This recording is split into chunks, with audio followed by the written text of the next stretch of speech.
کبھی کبھی مصیبت جو ہوتی ہے وہ ہاتھی کی دم کے برابر ہوتی ہے، لیکن ہم اس کے ساتھ ایک خطرناک اور خوفناک سا لفظ لگا کے اس کو ہاتھی کے برابر بنا دیتے ہیں، اور پھر اسی کو ہم سوچ سوچ کے کہتے ہیں بھائی یہ تو بہت ہی بڑی مصیبت ہے۔ ٹھیک ہے، کچھ ایسے پرابلمز ہوتے ہیں جو واقعی بڑے مشکل ہوتے ہیں، میں ان کی بات نہیں کر رہا، لیکن چونکہ ایک ٹرینڈ چل رہا ہے، ہر چھوٹی سی بات پہ آئی ایم اسٹریسڈ اور آئی ایم پینکڈ، اور چھوٹی چھوٹی بات پہ وہ پینک اٹیک ہو گیا۔ کم آن، یہ تو اب ریسنٹلی باتیں ہوئی ہیں، پہلے ہم لوگوں کے جو ہے پچھلی جنریشن میں دیکھیں کتنی بڑی بڑی مصیبتیں آتی تھی، لوگ خاموشی سے گزر جاتے تھے۔ یہ خوفناک قسم کے الفاظ تو کبھی استعمال ہی نہیں ہوتے تھے۔ یہ الفاظ خود ایک اتنا بڑا سٹریس ہے کہ جب انسان یہ کہتے ہیں نا سٹریس آؤٹ ہو گیا، پینک اٹیک ہو گیا، تو وہ ہو ہی جاتا ہے پھر۔ تو مقصد بتانے کا کیا ہے کہ جب انسان کے اوپر کوئی مشکل اور مصیبت آتی ہے، ہم بڑی مصیبت کی بات کر رہے ہیں، تو آبویسلی انسان بڑی مصیبت کے وقت جو ہے وہ سٹریس فیل کرتا ہے، اور پریشانی کی کیفیت ہوتی ہے، اور دل میں تنگی ہوتی ہے، اور سینے میں گھٹن محسوس ہوتی ہے، یہ سارے سمٹمز ہیں اس کے۔ اس کا جو ایک سولوشن جو میڈیکلی بھی بتایا جاتا ہے وہ کیا ہوتا ہے، اب بہت سارے اور سولوشن ہیں، ٹریٹمنٹس ہیں میڈیکل، لیکن ایک کیا ہوتا ہے کہ اپنے آپ کو ڈسٹریکٹ کرو، اپنے ذہن کو کسی اور طرف لگاؤ۔ تو یہ ایک سولوشن بتایا جاتا ہے، اس کی وجہ یہ ہوتی ہے کہ جب انسان اس مشکل یا مصیبت کے بارے میں کانسٹنٹلی سوچ رہا ہوتا ہے تو وہ چیز انسان کی باڈی کو اور اس کی پوری لائف کو نیگیٹیولی امپیکٹ کر رہی ہوتی ہے۔ اس مشکل سے نکلنے کا طریقہ کیا ہے کہ جب تمہارا ذہن کسی اور طرف لگ جائے گا تو تم اس مشکل کو بھولنا شروع کر دو گے، اور جب آہستہ آہستہ تم اس مشکل کو بھول جاؤ گے تو اس کی وجہ سے تمہاری زندگی میں جو پرابلمز مزید آنی تھیں، تمہارا جو کوالٹی آف لائف کمپرومائز ہونا تھا، اس سے تم بچ جاؤ گے۔ اسی لیے اس کا جو طریقہ ہمیں بتایا گیا وہ کیا ہے کہ نماز سے مدد لو۔ نماز کیا ہے؟ نماز کے بارے میں نبی کریم صلی اللہ علیہ وسلم نے فرمایا ایک حدیث میں کہ نماز مومن کی معراج ہے۔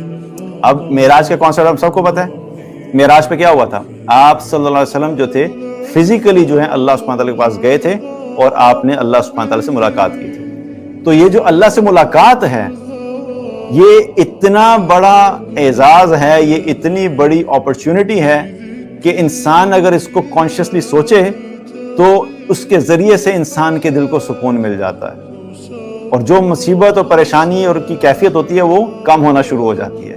لیکن یہ اسی وقت ہوگا جب ہم اس نماز کو اس طریقے سے سوچیں۔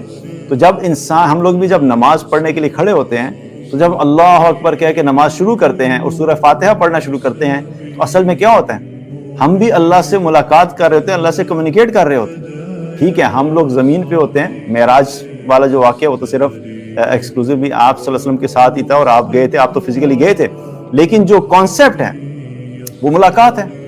تو مومن کے لیے تو ہر نماز میں یہ اپرچونٹی ہے کہ وہ اللہ سے ملاقات کرتا ہے، لیکن جب دل اور دماغ حاضر ہوتا ہے، اور خاص طور پہ سورہ فاتحہ پڑھتے ہوئے جب انسان کانشیسلی یہ سوچے کہ جب میں سورہ فاتحہ پڑھتا ہوں تو اللہ میری نماز میں فاتحہ کا جواب دیتا ہے، کہ حدیث سے پتہ لگتا ہے کہ اللہ سبحانہ تعالیٰ فرماتا ہے کہ جب بندہ کہتا ہے الحمدللہ رب العالمین تو اللہ تعالیٰ جواب دیتا ہے حمدنی عبدی، میرے بندے نے میری حمد بیان کی، الرحمن الرحیم اثنى علی عبدی، میرے بندے نے میری ثنا بیان کی۔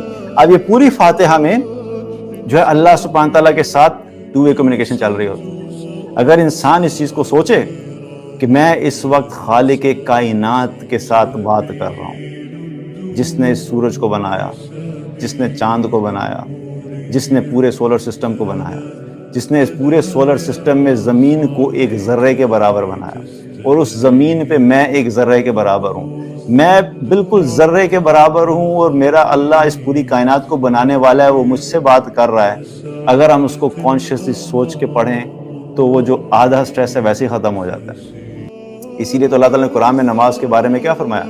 واقعی میں الصلاۃ للذکر، نماز قائم کرو میری یاد والی۔ نماز کا مقصد یہی ہے کہ ہم اللہ کو یاد کریں۔ یہ جو سارے میڈیٹیشن والا کانسیپٹ ہے اس کے اندر بھی یہی چیزیں کی جاتی ہیں۔ انسان کو سٹریس سے نکالنے کے لیے جو ہے وہ یہ ڈفرینٹ قسم کی ٹیکنیکس ہوتی ہیں جن کو یوز کیا جاتا ہے۔ تو اللہ نے تو ہمیں ہر چیز کا سولوشن ہمارے دین میں دیا، اسی لیے تو اللہ سبحانہ تعالیٰ نے اسلام کو مذہب نہیں کہا۔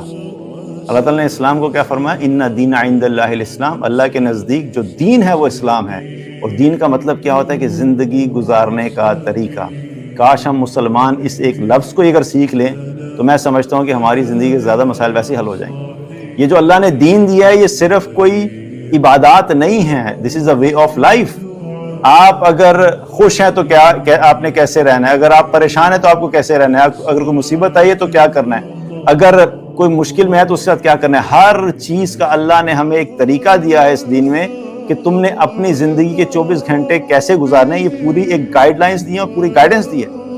تو نماز جو ہے وہ جب نماز کو پڑھتے ہیں تو کیا ہے کہ اس کے ذریعے سے بھی انسان کے اوپر سے جو سٹریس کی کیفیت ہے وہ کم ہونا شروع ہو جاتی ہے. اسی طریقے سے اگر دیکھیں تو وہ جو نماز میں ہم جب پڑھتے ہیں تو اسے کہتے ہیں مائنڈ ڈسٹریکشن. جو مائنڈ ڈسٹریکٹ ہوتا ہے وہ کیا ہے کہ جب انسان اس دنیا کی اس مصیبت کو بھول کر اللہ کو یاد کرنا شروع کرتا ہے, آخرت کو یاد کرنا شروع کرتا ہے, جنت کا خیال آتا ہے, جہنم کا خیال آتا ہے, میدان محشر میں کھڑے ہونے کا احساس ہوتا ہے, اپنی اکاؤنٹیبلٹی کی فکر شروع ہوتی ہے, اپنے اعمال جو ہیں ان کے بارے میں ذرا محاسبہ کرنا شروع کرتا ہے. جب انسان اس بڑے دن کو اور آنے والی جو بڑی چیزیں ہیں جس کو ہر انسان نے فیس کرنا ہے, جب ان چیزوں کو سوچتے ہیں تو پھر کیا ہوتا ہے, پھر یہ ساری دنیا کی چیزیں بڑی حقیر لگنے لگ جاتی ہیں. ہمارا مسئلہ یہ ہے کہ ہم نے اس دنیا میں اپنی چھوٹی چھوٹی چیزوں کو خدا بنایا ہوا ہے, اور ہم ان کو خدا کہتے نہیں ہیں, لیکن ان کو اہمیت, امپورٹنس, پرائرٹی اتنی دیتے ہیں جتنی اللہ کی ہونی چاہیے. اور ہم چھوٹی چھوٹی چیزیں اگر اس دنیا کو دیکھیں تو یہ ساری دنیا مل کے اس کی ساری نعمتیں, سارا مال, سارے ایسٹس, ہر چیز ملا بھی لیں تو سب کو ملانے کے بعد بھی اللہ نے اس کے بارے میں کیا فرمایا, وَمَا الْحَيَاةُ الدُّنْيَا إِلَّا مَتَاعُ الْغُرُورِ. یہ دنیا کی زندگی جو ہے وہ صرف ایک دھوکہ ہے. اور ایک اور جگہ کیا فرمایا, متاع قلیل, یہ بہت تھوڑے عرصے کی چیز ہے, یا یہ خود بھی بہت چھوٹی سی چیز ہے. تو جو چیز اتنی حقیر تھی اس کو ہم نے خود ہی بڑا بنا دیا, اور اس کو خود ہی بڑا بنا کے اس کی پرابلمز کو اور بڑا بنا دیا. تو جب آپ نے ایک چھوٹے سے ذرے کو پوری کائنات بنا دیا تو پرابلم ہمارا ہے. اگر ہمارے ذہن میں آخرت کا کانسیپٹ کلیئر رہتا کہ مرنے کے بعد اصل میں جو زندگی ہے وہ شروع مرنے کے بعد ہونی ہے, یہاں پہ تو کبھی خوشی ہے, کبھی غم ہے, کبھی آسانی ہے, کبھی مشکل ہے, کبھی وسعت ہے, کبھی تنگی ہے, کبھی لوگ خوش ہیں, کبھی لوگ ناراض ہیں. ہر وقت یہ چیزیں ڈائنامکلی چینج ہوتی رہتی ہیں, اور ان کو اسی طریقے سے لے کے چلنا چاہیے. جب ہم ان چیزوں کو, ان گتھیوں کو سالو کرنے میں اپنا سارا فوکس لگا دیتے ہیں تو کیا ہوتا ہے کہ ہمارا فوکس اصل آبجیکٹو سے ہٹ جاتا ہے. اور جب آپ اصل آبجیکٹو سے فوکس ہٹ جائے گا تو پھر وہ چیز جو آپ کا آبجیکٹو نہیں ہے وہ آپ کا آبجیکٹو بن جائے گی. اور جب آپ اس کو آبجیکٹو بنا لیں گے تو پھر آپ کے لیے سب سے اہم چیز یہ بنے گی. اور پھر جب اہم چیز میں کوئی نقصان ہوتا ہے تو پھر انسان کا دل ٹوٹتا ہے, پھر غم ہوتا ہے. اگر آخرت اہم ہوتی تو پھر ہمارے ساتھ وہی معاملہ تھا جو صحابہ کے ساتھ تھا. ان کو دنیا کے آنے اور جانے سے کوئی غم نہیں ہوتا تھا.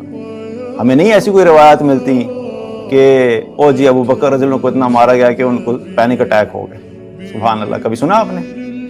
عمر رضی اللہ عنہ جو ہے وہ ان کے ساتھ کیا ہوا, باقی صحابہ کے ساتھ کیا ہوا, عثمان رضی اللہ عنہ کو ٹارچر دیا جاتا تھا, ہم نے تو کبھی نہیں سنا کہ وہ ڈپریشن میں چلے گئے, وہ سٹریس ہو گیا اور ان کو پینک اٹیک ہو گیا. نیور.